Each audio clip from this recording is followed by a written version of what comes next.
Bismillahirrahmanirrahim.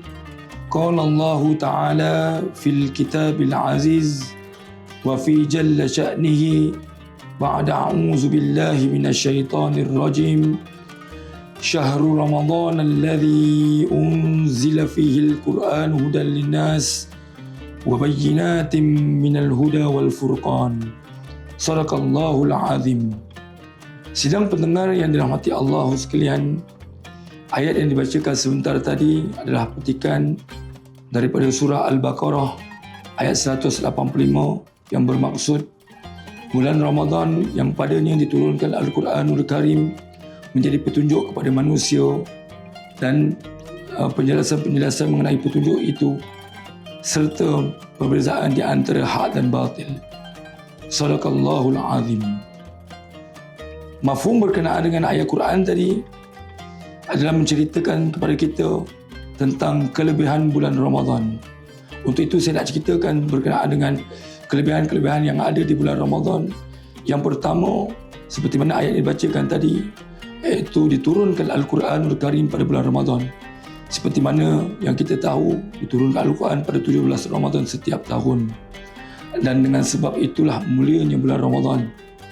Kemudian yang kedua, antara kelebihan di bulan Ramadan ialah adanya satu malam yang disebut sebagai malam Lailatul Qadar.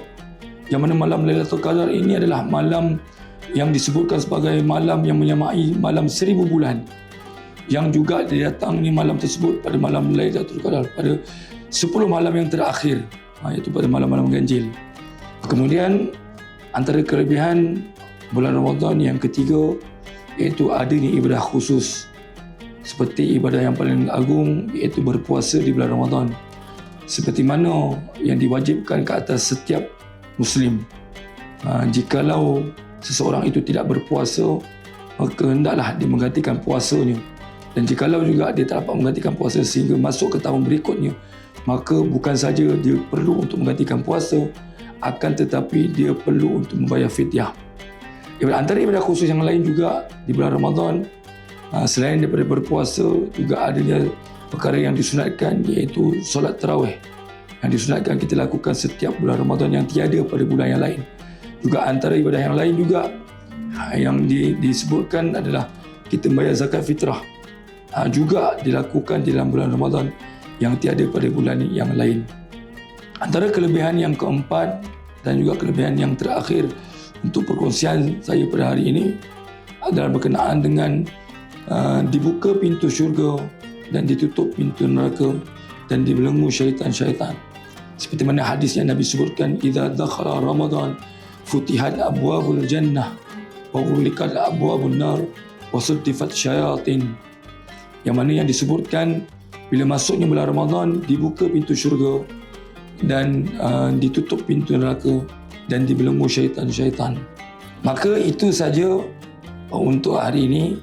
Memandangkan esok juga adalah tarikh bagi peristiwa penurunan Al-Quranul Karim, saya nak tutup perkongsian kita pada hari ini dengan satu hadis yang diriwayatkan oleh Ibnu Abbas radhiyallahu anhuma. Unzila al-Qur'anu fi lailatul qadr jumlatan wahidatan ila sama'id dunya wa kana bimawqin nujum. Wa kana Allahu yunziluhu ala rasulihi ba'dahu fi ithri ba'd.